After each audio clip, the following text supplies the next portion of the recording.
Dr. Vela Korath stood before the observation window, her 4 crystalline hands pressed against the cold glass.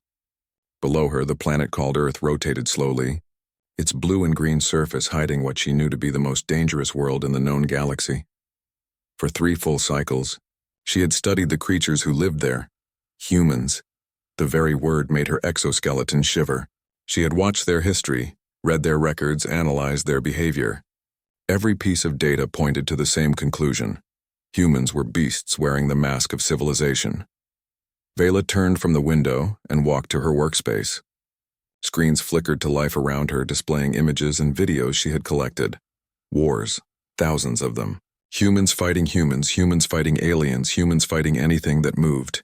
Their entire history was written in blood. She clicked through more files. Humans engaged in something they called sports. Boxing, wrestling, fighting in cages while others watched and cheered. They hit each other for entertainment. What kind of species did that? More images appeared. Humans climbing mountains that could kill them, swimming in oceans filled with predators, eating plants that were literally poisonous, just because they liked the burning sensation. They called it fun. Vela made notes in her thesis document. Humans display consistent patterns of self-destructive behavior. They seek danger actively. They cannot exist without conflict, external or internal. Violence is not aberrant to their nature, it is fundamental. A chime sounded. The academic committee was calling. Vela straightened her formal robes and answered. 5 faces appeared on the screen. Scholars from across the galaxy. Professor Theln, a Vaxorian with gentle eyes, spoke first. Dr. Korath, we have reviewed your preliminary findings. Your thesis proposal is concerning. Concerning. Vela's voice was sharp. The data is clear. The data shows humans are formidable, another committee member said. But your conclusion suggests they are barely sentient, that they are ruled entirely by aggression. Vela pulled up more evidence. Look at their entertainment. Look at their food. They eat dead animals.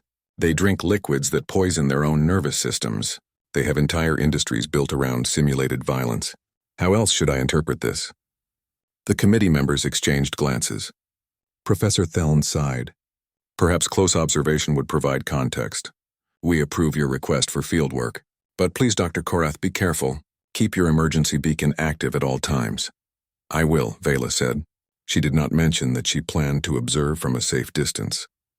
She was a scientist, not a fool. After the call ended, Vela returned to her research. She needed to select a human subject for detailed study, someone who would represent their species clearly. She searched through the databases. Most humans were civilians, too peaceful to show their true nature. She needed someone active, someone who interacted with danger regularly, but not a soldier, that would be too obvious. She wanted to see the violence that lurked beneath normal human life.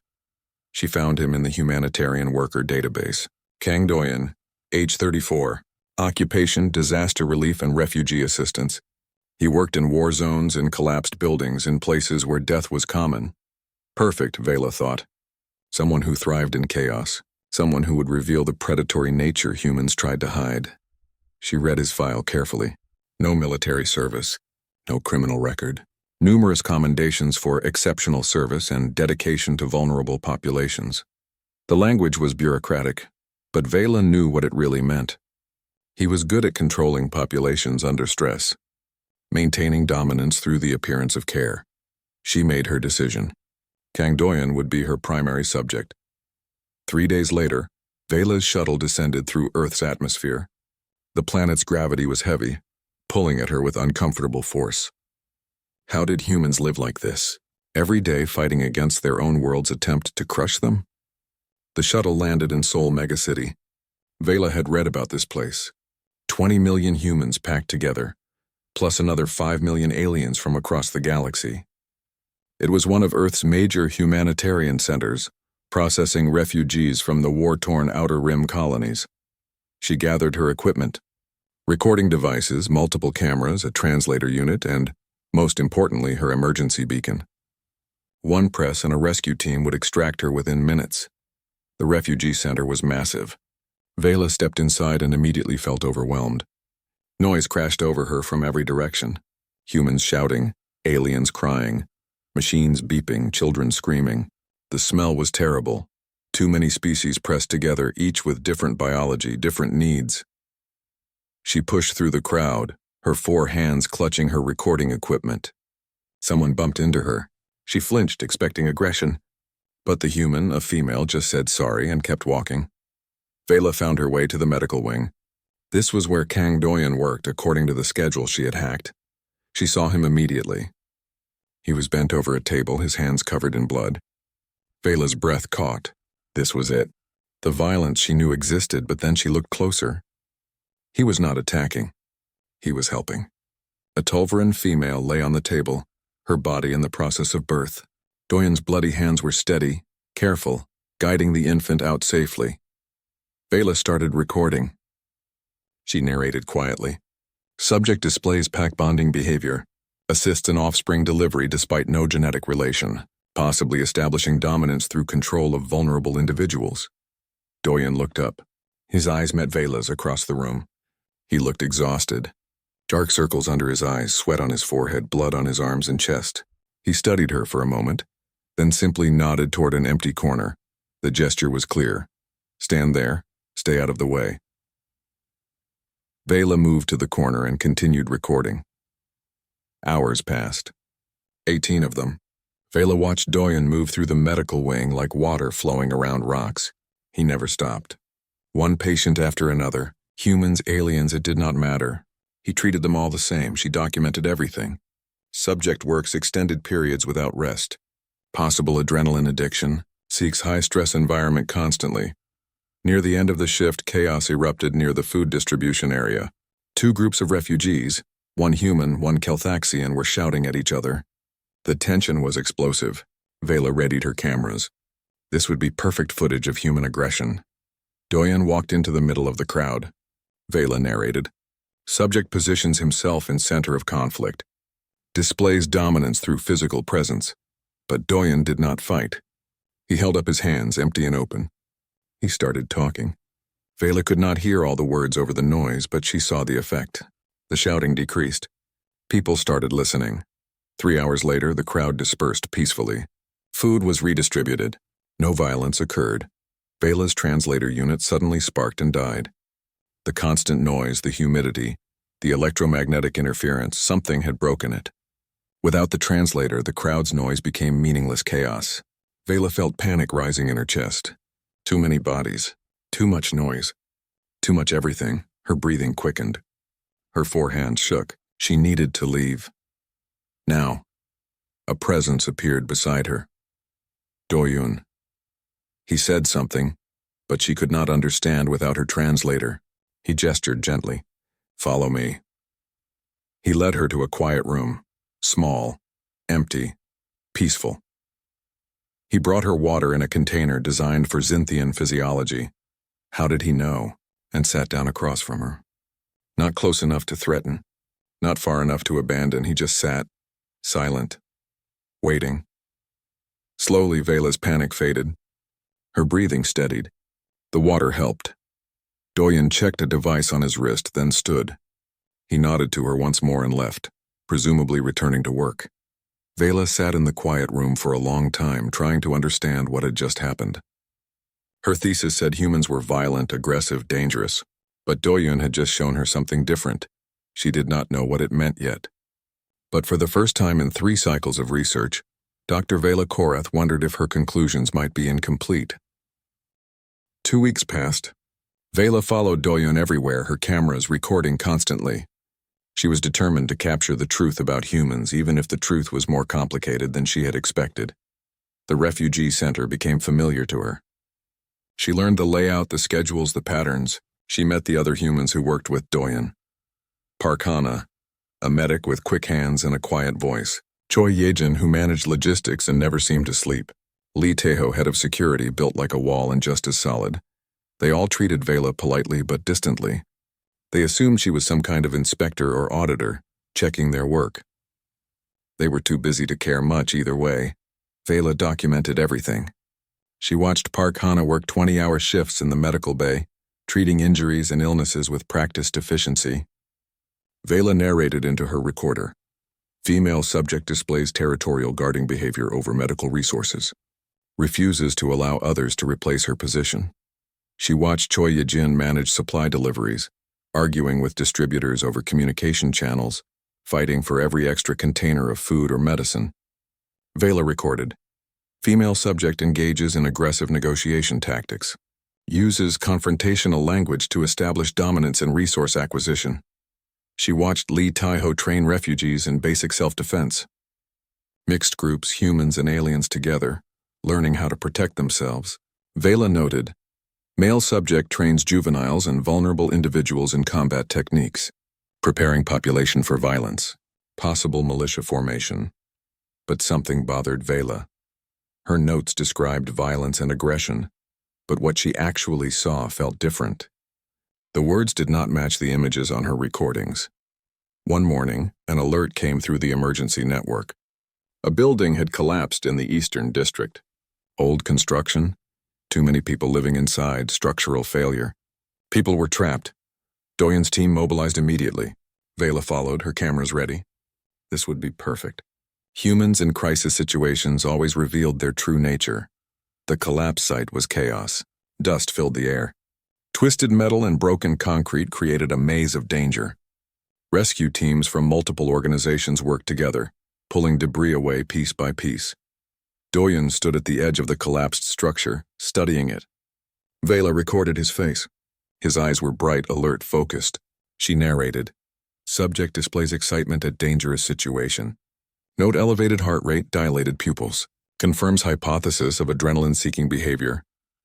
What Vela did not understand was that she was watching concentration, not excitement. Calculation, not recklessness. Doyen spoke briefly with Lee Tae-ho, then began putting on safety equipment. Helmet, gloves, a harness attached to a rope. He was going into the unstable structure. Vela zoomed her camera in on his face. His jaw was set. His lips pulled back slightly from his teeth. She whispered into her recorder. Aggression display confirmed. Subject cannot resist challenge even when probability of death is high. What she interpreted as aggression was actually determination. What she saw as bared teeth was just focus. Doyen crawled into a gap in the debris. The rope played out behind him. Lee Tae-ho held the other end, anchoring him. Minutes passed. Dust continued to fall. Small pieces of concrete broke loose, clattering down. The structure groaned. Someone shouted a warning. The entire section was going to collapse further. Vela's hands shook as she recorded. This was it. The human was going to die, and for what? For the thrill of danger. But then Doyen emerged. He was moving carefully, both arms cradling something against his chest. A Gelthic child, small and slug-like, covered in dust but alive. He passed the child to waiting medics and collapsed to his knees, breathing hard. Blood ran down his arm from a deep cut. His smile was wide, showing teeth. Vela recorded it all. Subject emerges successful. Note expression, bared teeth, visible satisfaction. Confirms reward response to dangerous activity. What she did not understand was that the smile was relief, joy at saving a life, happiness that the child would see another day. Medics treated Doyen's injury. Park Hana wrapped his arm tightly, scolding him in rapid Korean. Vela's translator caught fragments. Could have died. And too many risks. And think about yourself sometimes. Doyen just kept smiling and said something that made Hana shake her head and walk away, though Vela noticed she was smiling too. That evening, back at the refugee center, Vela observed Lee Tae-ho's self-defense class. About 30 refugees attended, mixed species and ages. Tae-ho demonstrated simple techniques. How to break a grip, how to create distance, how to run effectively. Vela recorded, combat training continues. Subject teaches vulnerable populations to engage in violence, creating warrior culture among refugee population. But then a small human child, maybe 6 years old, raised her hand. Teacher Tae-ho, what if someone bigger grabs me? Tae-ho knelt down to her level. Then you scream as loud as you can and you run to find help. Your job is not to fight. Your job is to survive and get to safety. Fighting is always the last choice, understand? The child nodded seriously. Vela played that section of recording back 3 times. It did not fit her thesis. Teaching people to avoid fighting. That contradicted everything she had documented about human violence. She watched Park Hana that night working in the medical bay. A Tulvaran refugee came in with a sick infant. Hana examined the child carefully, then started treatment. The treatment took hours. Precise doses of medicine, careful monitoring, constant adjustments. At hour 19 of her shift, another medic came to relieve Hana. She refused to leave. "I started this case, I finish it," she said. At hour 23, the infant's condition stabilized. Hana finally left the medical bay. She walked past Vela without seeing her, so exhausted she could barely stand. Vela followed at a distance. Hana went to the staff quarters and collapsed on a bed, not even removing her shoes. Vela stood in the doorway watching. Her recorder was still on, but she was not narrating anymore. She was thinking. That night, Vela reviewed all her recordings. Hundreds of hours of footage. She had been so certain about what she would find. Violence, aggression, predatory behavior barely controlled. But when she watched the recordings without narrating, without forcing them to fit her thesis, she saw something else.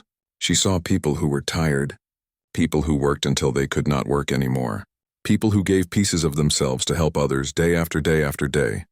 She saw Doyen carry that Gelthic child out of the collapse. She saw his smile. She had called it satisfaction from danger, but now, watching it again, it looked different. It looked like someone who had been terrified and was grateful they had succeeded. She saw Taiho teaching that child to run, not fight. She saw Hana refuse to leave a sick infant, even when she was so tired she could barely think. Vela's note said these were territorial behaviors, dominance displays, aggression training. But the words felt wrong. She opened her thesis document. Pages and pages of conclusions about human violence and barbarism. She had been so certain. Now, for the first time, she felt doubt. The next morning, Vela found Doyun in the refugee center's small garden space on the roof. He was sitting on a bench, drinking something hot from a container. His injured arm was bandaged, but he moved it easily enough. He saw her and gestured to the bench. An invitation? Vela hesitated, then sat down, careful to leave space between them. They sat in silence for a while. The city noise rose around them, but up here it was softer, more distant. Finally, Doyen spoke. His translator made his words clear. "You dropped your datapad yesterday. I saw some of your notes." Vela's exoskeleton went rigid. I am conducting research." "I know." Doyen took another drink. "You think we are violent, dangerous, barely civilized." Vela did not know what to say. Doyen looked at her. His eyes were sad but not angry. "You are not wrong that we have violence in us. We do, every human does, but that is not all we are." He stood up and walked to the edge of the roof, looking down at the refugee center below. "Watch us more, Doctor. But maybe try watching without deciding what you will see first." Then he left, heading back down to work. Vela sat alone in the garden, her certainty crumbling around her like the building from yesterday, and she did not know how to rebuild it. Ayla started watching differently. She still recorded everything, but she stopped narrating her conclusions. She just watched and let the images speak for themselves. What she saw confused her more than ever. A food shipment arrived 3 days late. The center had been rationing carefully, but supplies were almost gone. Vela prepared her cameras. This was when true nature emerged. When resources ran short, competition began. She expected fighting, hoarding, violence. Instead, she watched Choi Yejin organize the limited supplies with mathematical precision. Every person would receive something.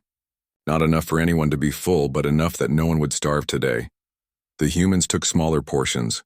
Vela noticed this immediately. When distribution began, Doyen and his team took their meals last. Their portions were noticeably smaller than everyone else's. Vela followed Doyen to a table. He sat with a Vaxorian family, 2 adults and 3 children. He was talking with them, asking about their day. His food sat untouched. One of the Vaxorian children stared at Doyen's meal. The child was clearly still hungry. Doyen noticed. He smiled and pushed half his portion toward the child. "I ate earlier," he said. "Too full now." Vela checked her records. Doyen had not eaten earlier. He had been in the medical bay all morning. She watched Park Hana do the same thing. And Taiho. And Yejin. All the human staff claimed they had already eaten or were not hungry, and gave portions of their food away. Vela made a note. Possible pack priority behavior? Humans subordinate own needs for group survival? Require further data. But it did not feel like pack behavior. It felt like something else. Something she did not have a word for. Days passed. Vela continued observing. She saw patterns emerging that contradicted her thesis at every turn. She watched Doyen spend 3 hours talking to a Kelthaxian male who was having a mental breakdown. The male was large, aggressive, frightened. He could have hurt Doyen easily, but Doyen just sat with him talking quietly until the male calmed down enough to accept help. She watched Hana teach a group of alien refugees about human medical practices, answering the same questions over and over with patience.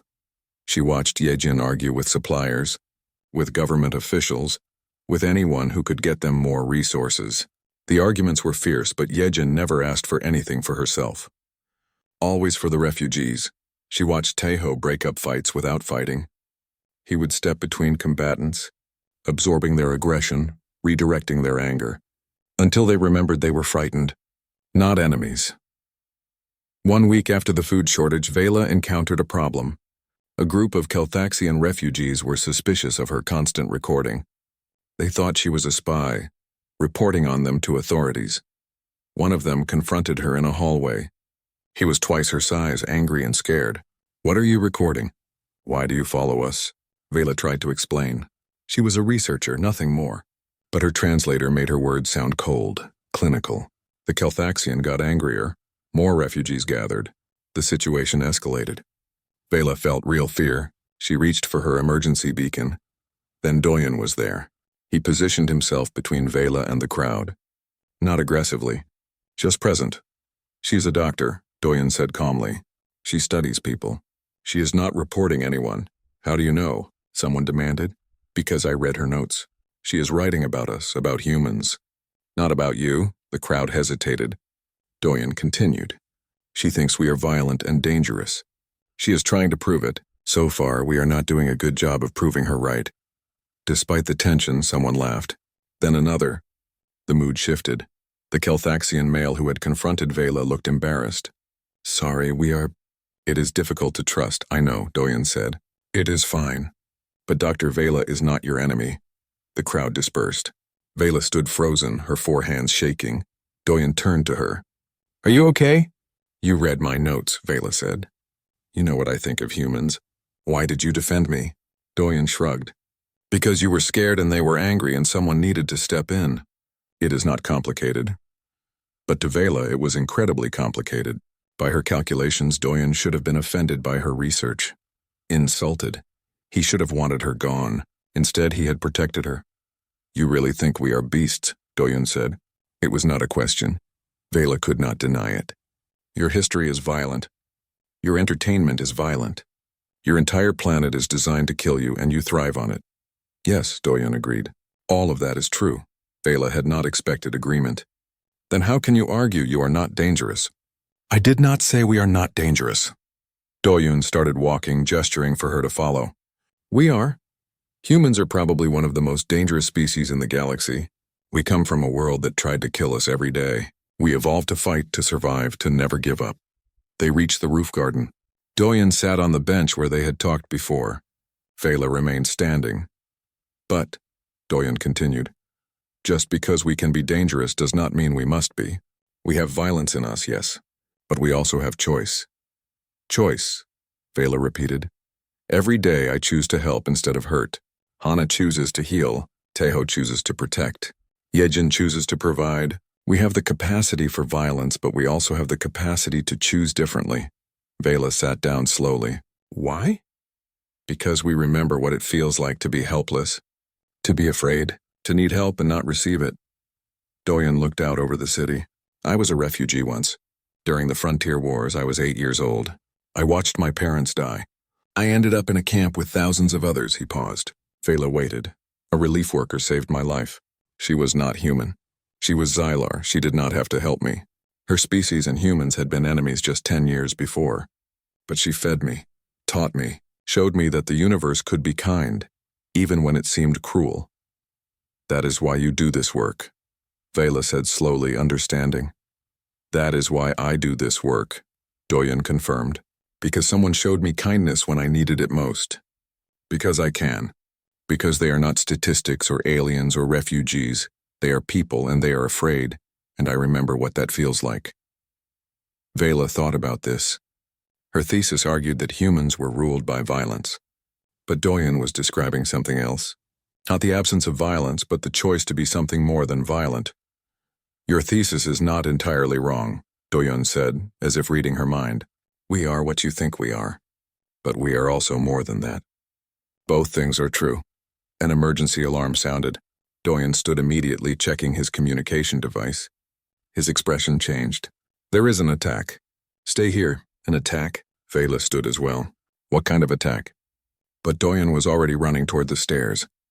Vela hesitated for only a moment, then followed. She needed to see this. She needed to understand. She reached the main floor and immediately knew something was terribly wrong. People were screaming, running. Smoke filled the air. And she could hear something she had never heard before in the refugee center. Gunfire. Humans with weapons were forcing their way inside. They wore matching clothes, had symbols painted on their arms. They were shouting about alien parasites and human purity. Vela watched in horror as they attacked refugees. These were humans attacking other humans for protecting aliens. This was the violence she had been looking for. But she had found it in the worst possible way. She saw Doyen across the room evacuating people toward emergency exits. He was not fighting. He was saving. She saw Taiho and his security team engaging the attackers. This was combat. Real actual violence. But they were fighting to protect, not to harm. One of the attackers broke through and ran toward a group of Vaxorian children. Vela froze. She could not move. Could not think. The attacker raised his weapon. Then Doyen was there, putting himself between the weapon and the children.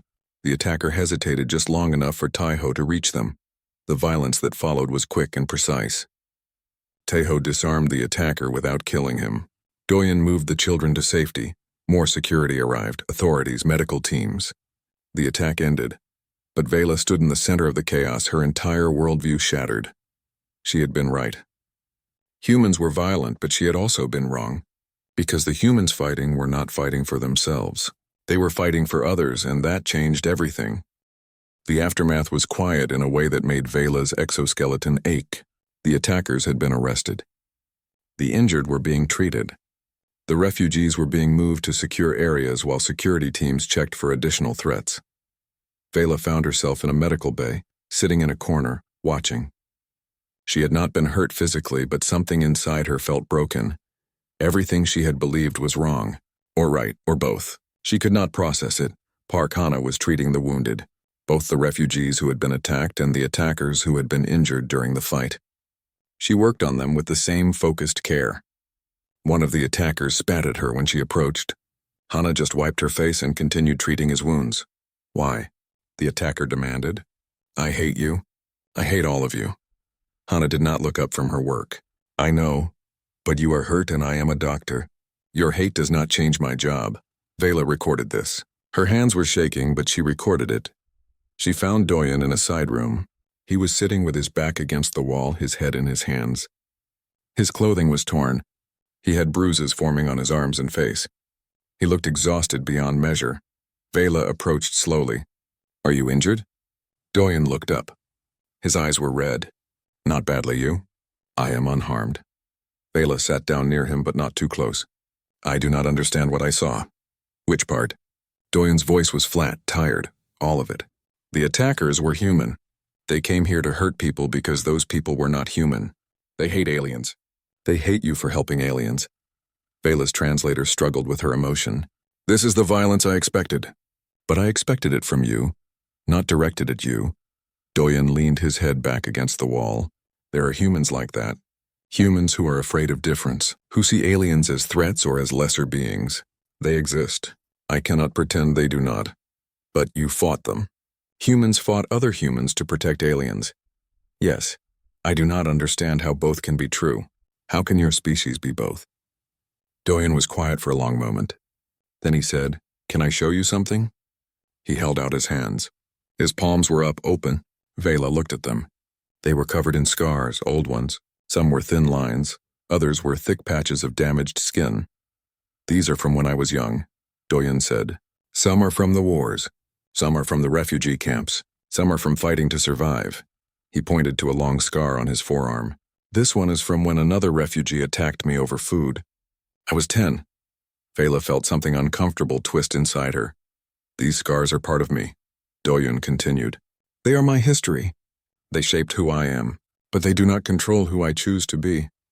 He lowered his hands. Humans have violence in our history, in our nature. We come from a world that was cruel. We did cruel things to survive.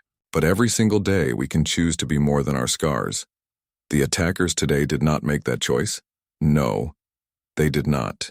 They chose fear and hate instead. Doyun closed his eyes. And that is the hardest part.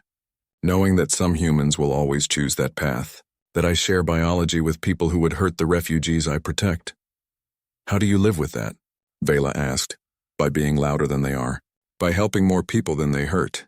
By making sure that when people think of humans, they think of Hana healing them, or Taiho protecting them, or Yejin fighting for their resources. Not of the ones who attacked today. Vela thought about this. She thought about her thesis. Her certainty that humans were barely controlled beasts. She had been right. Humans had violence in them. The attack proved it. But she had also been wrong. Because humans also had this choice to be different. I saw you stand in front of the children, Vela said quietly. The attacker had a weapon. You had nothing. You could have died, yes. Why did you do it? Doyun opened his eyes and looked at her. Because I could. Because someone had to. Because those children deserved to live and I had a choice. I could step forward or step back. I chose forward. That is not logical. You would die and the children would likely die anyway. Maybe. But maybe that moment gave Taiho time to arrive. Maybe it made the attacker hesitate just long enough. Maybe it meant nothing. Doyun smiled, but it was sad. I cannot control outcomes. I can only control my choices. They sat in silence for a while. Vela's mind was working rapidly, reprocessing everything she had observed. Every piece of data was being reorganized into new patterns. Finally, she spoke. You said you would teach me something. Before, about breathing. Doyun looked surprised. You remember that? I remember everything. My species has excellent memory. Vela hesitated. I think I need to learn now. Doyun studied her face, then nodded. Okay, come with me. He led her back to the roof garden. The city sounds were louder now, sirens and activity from the attack response. But up here there was still some quiet. Sit, Doyun said. Vela sat on the bench. Doyun sat beside her. Watch me first, he said. He breathed in slowly, counting on his fingers. 1, 2, 3, 4. He held his breath. 1, 2, 3, 4. He breathed out. 1, 2, 3, 4. He held empty.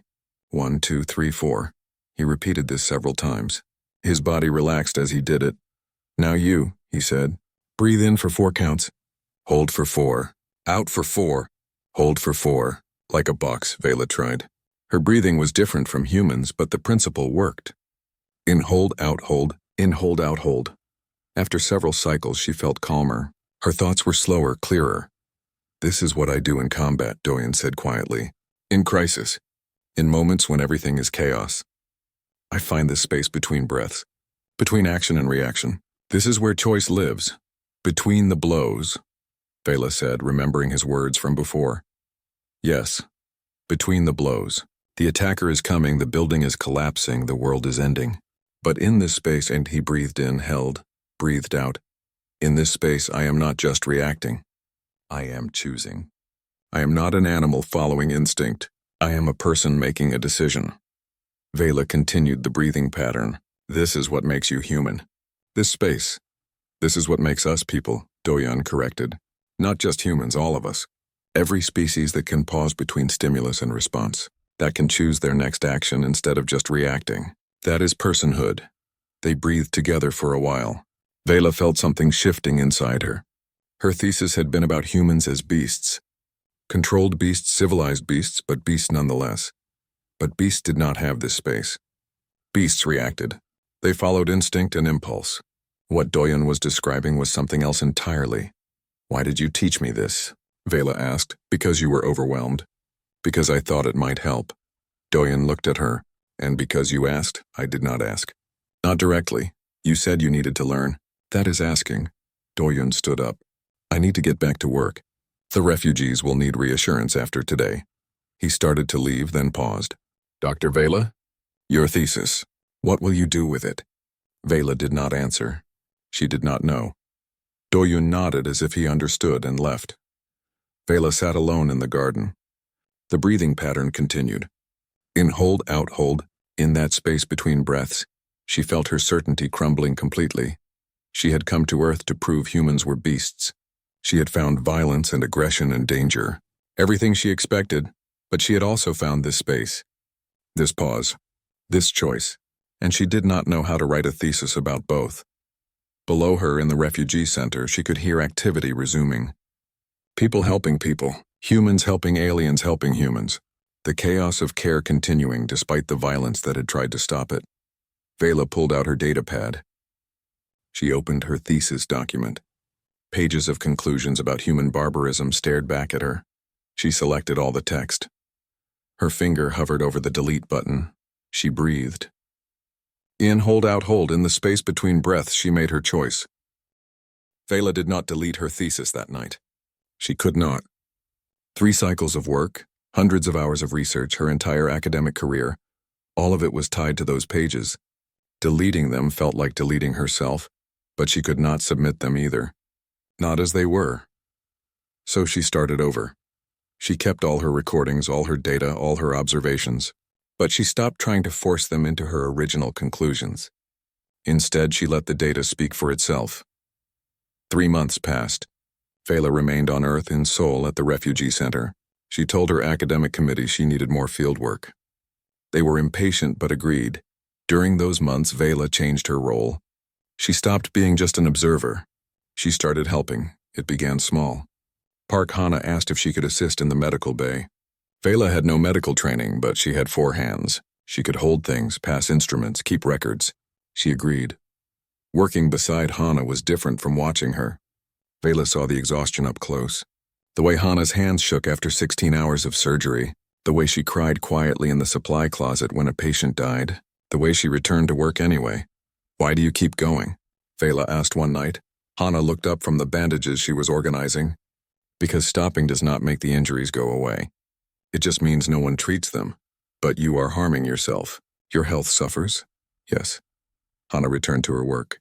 But less than they would suffer if I quit. So I keep going. It was not logical. But Vela was beginning to understand that humans operated on something more than logic. Choi Yejin recruited Vela next. You are good with numbers, yes? Help me with supply calculations. Vela's species excelled at mathematics. She could calculate ratios and distributions faster than most computer systems. She helped Yejin optimize their resources, finding ways to stretch supplies further to feed more people with less. Working with Yejin meant listening to her fight.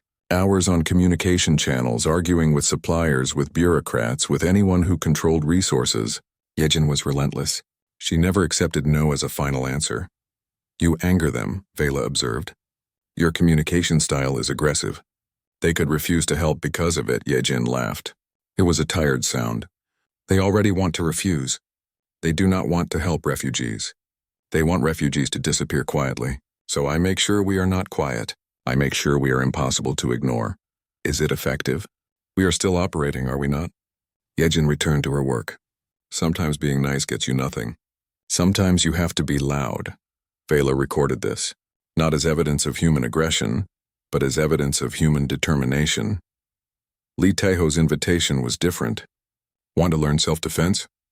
Vela was surprised. I am a researcher, not a fighter. Good. Neither are the people I teach. But knowing you can protect yourself changes how you move through the world. Come. Vela attended the classes. She was terrible at it. Her species was not built for human-style combat. But Taeho adjusted, showing her techniques that worked with her forearms and different body structure. The point is not to make you dangerous, Taeho explained. The point is to make you confident. To give you options. So if someone threatens you, you do not freeze. Like she had frozen when the attacker went for the children, Vela thought. She practiced the movements. Strike, block, move, over and over. Her body learned slowly, but it learned. One day, a new refugee arrived. A Xynthian like Vela, female, young, terrified. She had been attacked in transit. She would not speak to anyone. Hana brought her to Vela. You are the same species. Maybe she will talk to you. The young Xynthian looked at Vela with wide, frightened eyes. Vela recognized that fear. She had felt it herself when she first arrived on Earth. I am Vela, she said gently in their native language. You are safe here. The young female did not respond. Vela tried again. The humans here will not hurt you. I know they seem frightening, but they have protected me for months. They will protect you too. How do you know? The voice was barely a whisper. Because I have watched them. I have worked beside them. I have seen them choose to help when it would be easier not to. Vela moved closer. I was like you when I arrived. I thought humans were beasts, dangerous, violent. I was wrong. But they are violent. Everyone knows this. They can be violent, Vela corrected. But they choose not to be. That is what makes them different. Over the following days, Vela helped the young Xinthian adjust. Introduced her to Hana, to Yejin, to Taiho. Showed her the garden. Taught her the breathing technique Doyen had taught Vela. Watching the young Xinthian slowly trust the humans, Vela saw her own journey reflected. The fear giving way to understanding. The suspicion giving way to respect. She also saw how the humans treated the young Xinthian. With patience, with care. No one pushed her. No one demanded she trust them. They just kept being trustworthy day after day, until trust formed naturally. This was what Vela needed to write about. Not the violence humans were capable of, but the deliberate choice to be gentle instead. She worked on her new thesis late at night, after her shifts helping at the center. The title changed from Humans, an analysis of controlled barbarism, to Humans, the paradox of gentle strength. She wrote about Earth as a death world that created resilience, not cruelty. About how suffering could teach either violence or compassion, and humans had chosen compassion more often than not. She wrote about Doyen standing in front of children with nothing but his body as a shield. About Hana treating people who hated her. About Yejin fighting for resources for strangers. About Taiho teaching people to run instead of fight. She wrote about the space between breaths, between stimulus and response, where choice lived. One evening, Vela found Doyen in his usual spot in the garden. He was not alone. A human male sat beside him, elderly, thin, clearly unwell. Vela started to leave, not wanting to interrupt. Dr. Vela, Doyen called. Please join us, she approached. The elderly human looked at her with curiosity but no fear. This is Park Jinwoo, Doyen said. He was the administrator of the refugee camp where I lived as a child. He tracked me down recently. Vela looked at the old man with new interest. You helped Doyen survive? Jinwoo shook his head. I ran a camp. Doyen survived because he was strong. You gave me structure, Doyen said quietly. You gave me rules and safety and the chance to be a child again, even in that place. That mattered. They talked for a while. Vela listened more than spoke. She learned that Jinwoo had spent 40 years working in refugee services, that he had never married, never had children of his own, that he had devoted his entire life to helping displaced people. Why? Vela finally asked. What made you choose this life? Jinwoo smiled. It was a gentle smile worn by time. Because I was a refugee once too. Long ago, someone helped me. So I helped others. It is a chain. One person helps another. Who helps another? Who helps another? The chain continues if we choose to continue it. After Jinwoo left, Vela and Doyen sat in comfortable silence. Your thesis, Doyen said eventually. How is it progressing? I am rewriting it completely. Vela looked at her 4 hands. Everything I thought I knew was incomplete. I saw the violence but not the choice. I saw the capacity but not the decision. Will your committee accept it? No. Vela had already received their preliminary response to her outline. They had rejected it, called it emotionally compromised, said she had lost objectivity. They want me to submit my original thesis. The one about human barbarism, will you? Vela thought about the young Xinthian refugee, slowly learning to trust. About Hana crying in the supply closet and returning to work. About Taiho teaching defense but emphasizing escape. About Yejin fighting endlessly for people she had never met. About Doyun standing in front of weapons to protect children. No, she said. I will not. I will submit the truth even if it costs me everything. Doyun smiled, not with pity or pride, just understanding. Then you learned more than you expected on Earth. I learned that I was afraid, Vela said. And that fear made me see monsters where there were only people. Complicated, contradictory, confusing people. But people. We are pretty confusing, Doyun agreed. They sat together as the sun set over Seoul, watching the city lights come on one by one. Below them, the refugee center continued its endless work. Above them, stars began to appear. Vela breathed. In, hold out, hold. In the space between breaths, she felt certain of her choice. She would tell the truth, whatever it cost. A message from the academic committee arrived on a cold morning. Vela read it 3 times, her crystalline hand steady despite the weight of the words. Your revised thesis has been rejected. The committee finds your conclusions scientifically unsound and emotionally compromised. You have 30 days to submit your original thesis or face revocation of your doctoral candidacy. Your 3 cycles of research will be invalidated. Your academic career will be terminated. 30 days. 3 cycles of work reduced to 30 days. Vela sat in her small quarters at the refugee center. The room was sparse but comfortable. More comfortable than her research station had been. The humans had given her this space freely, never asking for payment or service. Just offering it because she needed it. She opened her original thesis, Humans, an analysis of controlled barbarism in sentient species. The document was complete, well-researched, ready to submit. It would give her everything she had worked for. Her doctorate, her career. Respect in academic circles, it was also a lie, not entirely. The violence she had documented was real. The aggression existed. But the document painted an incomplete picture. It showed the capacity for harm without showing the choice for help. She opened her new thesis. Humans, the paradox of gentle strength. How Earth's harshest children became the galaxy's most persistent caregivers. This document was also complete. It had all her new research, her observations, her understanding. It would destroy her career. Vela walked to the garden. Doyen was there, as he often was in the early morning. He was doing exercises, slow, controlled movements, breathing with each motion. You have a decision to make, he said without looking at her. How did you know? You have that look, the one people get when they stand at a crossroads. He completed his movement and turned to her. What are your options? Submit my original thesis and keep my career. Or submit my new thesis and lose everything. What does your original thesis say? That humans are dangerous, violent, barely civilized beasts wearing the mask of culture. Doyen nodded slowly. And is that true? Parts of it. The attack on the center proved that.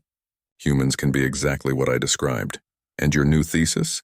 That humans choose. That you have violence in you but also compassion. That you come from a harsh world but learned gentleness anyway. That you are complicated. Also true, Doyen said. He returned to his exercises. So you have 2 truths, one that is easier and incomplete, one that is harder and whole. Which matters more to you? Vela watched him move. Each gesture was controlled, purposeful. Even his exercise was a form of discipline. If I submit the first thesis, people will fear humans more. Avoid you, maybe restrict your access to other worlds. That already happens, Doyen said. We terrify people. We know this, but it would be worse. My thesis would be used as scientific evidence, academic proof that humans are dangerous. We are dangerous. Doyen finished his exercises and sat on the bench. Dr. Vela, I cannot tell you what to do. This is your career, your life, your choice, but you have an opinion. I always have opinions.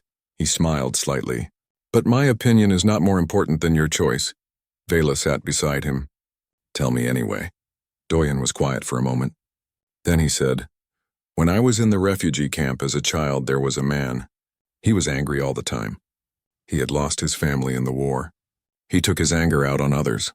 One day he attacked another refugee, hurt him badly. What happened to him?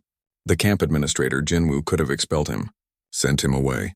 But instead, Jinwoo gave him work, hard work, building repairs, maintaining equipment. He kept the angry man busy and watched him carefully. Over time, the anger faded. The man became one of the most reliable workers in the camp. Why are you telling me this? Because Jinwoo chose to see the whole person, not just the violence. He saw someone hurt and angry, yes, but also someone who needed purpose, someone who could be more than his worst moment. Doyen looked at Vela. Your first thesis sees only the violence. Your second thesis sees the whole person. Which truth serves the universe better? Vela knew the answer.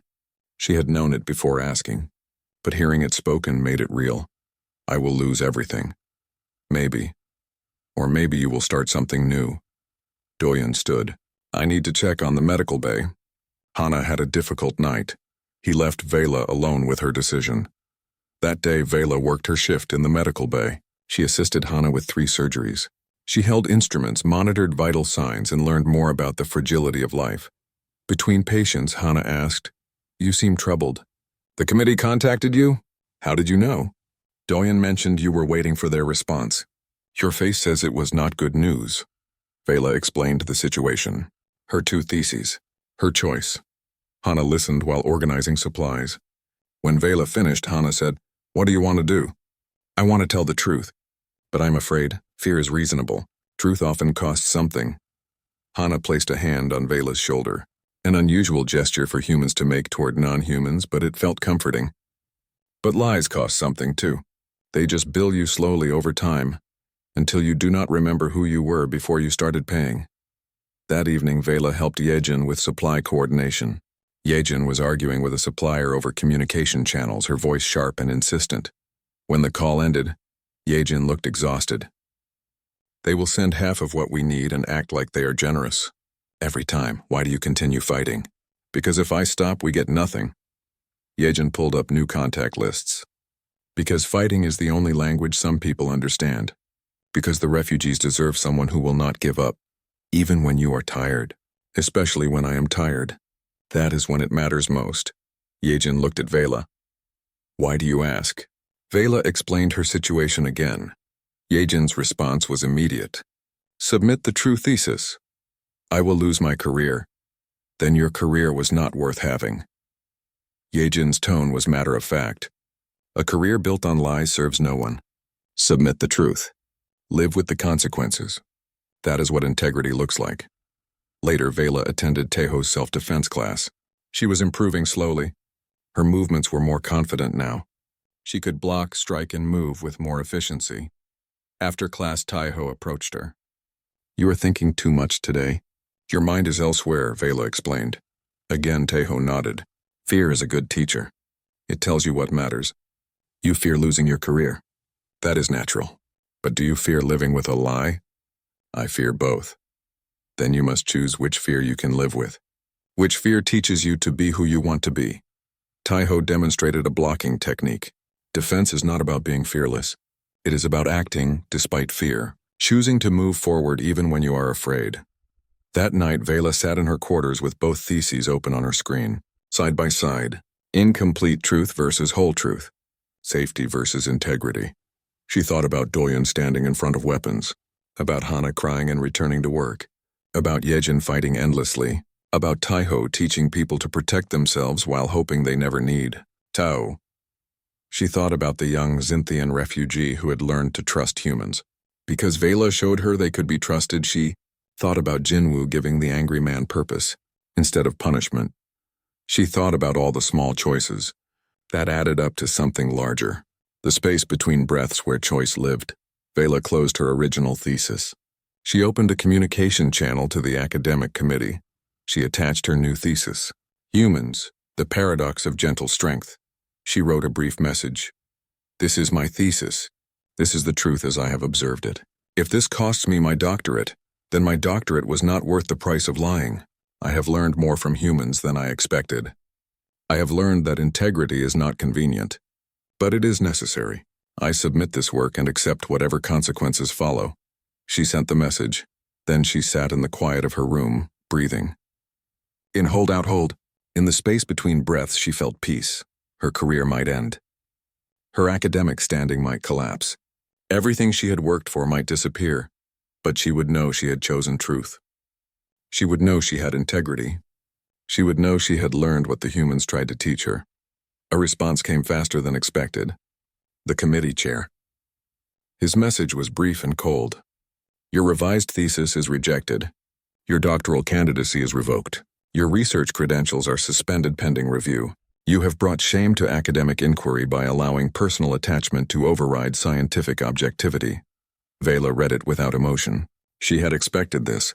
She had chosen this. Another message arrived. Then another. Then dozens more. They were not from the committee. They were from other researchers. From students.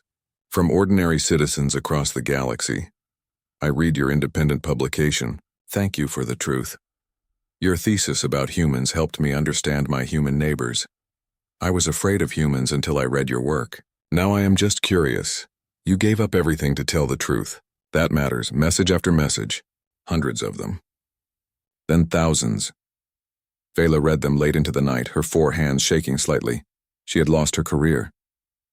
But she had started something else. Something bigger than academic approval. She had started a conversation about truth. 6 months after the committee revoked her doctorate, Vela stood in a classroom on Earth, not as a disgraced academic, not as a failed researcher. As a teacher, the classroom was full. 20 students from 15 different species. All of them wanted to learn what Vela had learned. How to study other cultures without fear. How to see the whole truth instead of confirming existing beliefs. Observation without understanding is just recording, Vela told her students. You must be willing to have your conclusions challenged. You must be willing to be wrong. A young Vaxorian raised his hand. But how do we know when our conclusions are wrong? When the data stops fitting your theory is wrong. Not the data. Vela pulled up images from her early research. Humans fighting. Humans in aggressive sports. Humans climbing dangerous mountains. I saw all of this and concluded humans were violent beasts. I was not wrong about what I saw. I was wrong about what it meant. She pulled up different images. Doyen carrying a child from a collapsed building. Hana working 20-hour shifts. Teho teaching refugees to escape rather than fight. Yejin arguing for resources. Same species, same humans, but different truth. They can be violent. They are also compassionate. Both are real. Understanding requires seeing both. The students took notes. They asked questions. They were eager and curious and respectful. Nothing like the academic committee that had rejected her work. This program had started small. Just Vela, working with newly arrived refugees at the center, teaching them about human behavior, helping them understand that loud did not mean angry, that direct eye contact was not a threat, that smiles showing teeth were friendly. But word spread. Other refugees asked for the same help. Then their families. Then researchers from other worlds who wanted to study humans correctly. Now Vela ran a formal cultural exchange program. It had funding from multiple sources. Humans and non-humans volunteered as subjects and teachers. The program was growing faster than Vela could manage alone. She was no longer Dr. Vela Korath. The committee had made sure of that. But she was Teacher Vela, Guide Vela, the person who helped others understand. It was better than being a doctor. After class, Vela found Doyen in the garden. He was teaching the breathing technique to a group of new refugees. In, hold, out, hold. They followed his rhythm, their varied biologies adapting to the pattern. Between the blows, Doyen was saying, in that space you find yourself. You remember you have choices. The refugees practiced. Some struggled. Some found the rhythm quickly. All of them were trying. When the session ended, Doyen joined Vela on the bench. Your class is getting larger. Too large. I need help. Hana mentioned she might be interested. She has been thinking about teaching. Doyen smiled. Teaching others how to see humans correctly. From a human perspective, that would be valuable. Vela looked at the city below. I received another message today. A Xinthian student. She read my thesis. She wants to come to Earth and study humans the right way. Will you accept her? Of course. She is the 83rd student to apply this month. Vela's translator caught her tone of amazed disbelief. The committee said I brought shame to academic inquiry. But students keep coming. They want to learn what the committee rejected. The committee saw one truth and called it complete. The students see that truth is more complicated. Doyen stretched. How are you feeling about all of it? Honest answer? Always. Frightened, excited, overwhelmed, grateful. Vela looked at her 4 hands. I lost my career. But I found purpose. I am not certain which is more valuable. Purpose, Doyen said immediately. Careers end. Purpose sustains. They sat in comfortable silence. Below them, the refugee center hummed with activity. It had been rebuilt after the attack, stronger and larger. More humans had volunteered. More aliens had come seeking help. The cycle continued. Park Hana emerged from the medical bay looking exhausted. She saw Vela and Doyen and climbed up to join them. Long shift? Doyen asked. 30 hours. We had a transport crash. Multiple injuries. Hana sat down heavily. Everyone survived. But it was close. You should rest, Vela said. I will, after I check the night shift supplies. Hana closed her eyes. Maybe in an hour. You said that 6 hours ago, Doyen pointed out. Hana smiled without opening her eyes. Then maybe in 7 hours. Choi Yejin appeared next, carrying a data pad and looking frustrated. The Supply Council rejected our request again. They said we are asking for too much. What did we request? Doyen asked. Enough food for everyone to eat 3 meals a day. Apparently that is excessive. Yejin sat down beside Hana. I will appeal. Again, we will get it eventually. You always do, Hana said. Lee Taeho was the last to arrive. He moved quietly, a habit from his security training. He nodded to the group and leaned against the garden wall. How was training? Doyen asked. Good. The new refugees are learning quickly. One of them asked if she could help teach the next group. Taeho looked pleased. I said yes. The chain continues. Vela looked at them. 4 humans who had taught her everything her academic training had failed to teach. They looked tired. They were always tired, but they kept working. Why do you do this? Vela asked. Not for the first time. But her understanding deepened each time she asked. The 4 humans exchanged glances. Then Hana spoke. Because someone has to. Because they need help, Yejin added. Because we can, Taeho said. Because it matters, Doyun finished. Simple answers. True answers. A young Xinthian approached the group. The same one Vela had helped months ago. She was transformed now. Confident, calm. She wore volunteer identification, marking her as part of the center's staff. Teacher Vela, the new arrivals are asking for you. They want to learn about humans before they meet them. I will come. Vela stood. She looked at Doyen. Will you join me? They should hear from a human too. Of course, they left the garden together. Behind them, Hana, Yejin, and Taeho remained, resting in the brief peace before returning to work. In the orientation room, 15 new refugees waited. They looked frightened.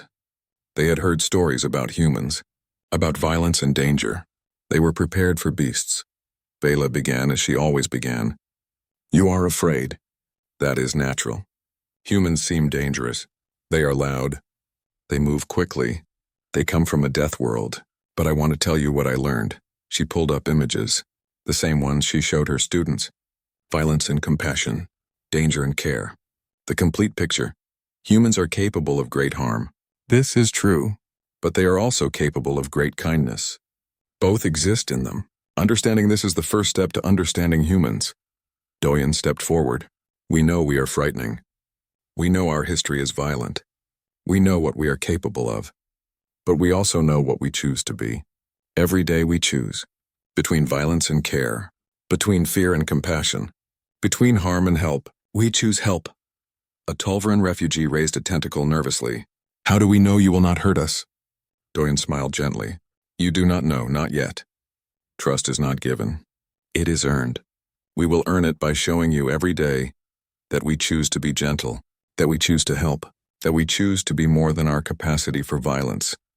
What if we are too afraid to trust? Another refugee asked. Then we will be patient, Doyen said. We will keep being trustworthy until you feel safe enough to try trusting.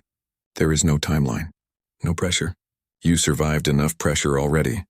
Vela watched the refugees' faces. They were still afraid, but the fear was different now. Not terror of monsters, just reasonable caution toward the unknown. I was terrified of humans when I arrived, Vela told them. I spent 3 cycles studying them from orbit, convinced they were beasts. I came to Earth expecting violence. I found violence, yes, but I also found this. She gestured to Doyen. I found people who choose to be gentle when they could be cruel, who choose to help when they could harm, who choose to give when they have little to give. She pulled up her final image, Doyen standing in front of children, facing an armed attacker with nothing but his body as a shield. This is a human, Vela said, capable of violence, choosing protection instead. Both are true. Understanding humans means accepting both. The orientation continued for another hour. Questions and answers. Concerns and reassurances. By the end, the refugees looked less frightened. Still nervous but curious now, too. As they left, one of them approached Vela. Thank you. I feel less afraid. Good, fear is useful for survival. But too much fear prevents living. You deserve to live, not just survive. The refugee left. The room emptied. Vela and Doyen stood alone. Your thesis was right, Doyen said. The paradox of gentle strength. We are strong enough to be gentle. That is what makes us human. It is what makes all of us people, Vela corrected. Any species can be violent. But choosing gentleness when you could be violent, that is personhood. They returned to the garden. The sun was setting over Seoul. The city lights were beginning to glow. The refugee center continued its endless work below them. Vela looked at the stars appearing in the darkening sky. Somewhere out there, her academic committee was still operating, still teaching that observation without connection was pure, still rejecting truths that contradicted comfortable lies. But down here on Earth, in this refugee center, something different was growing. Understanding built on connection, truth built on experience, knowledge built on compassion.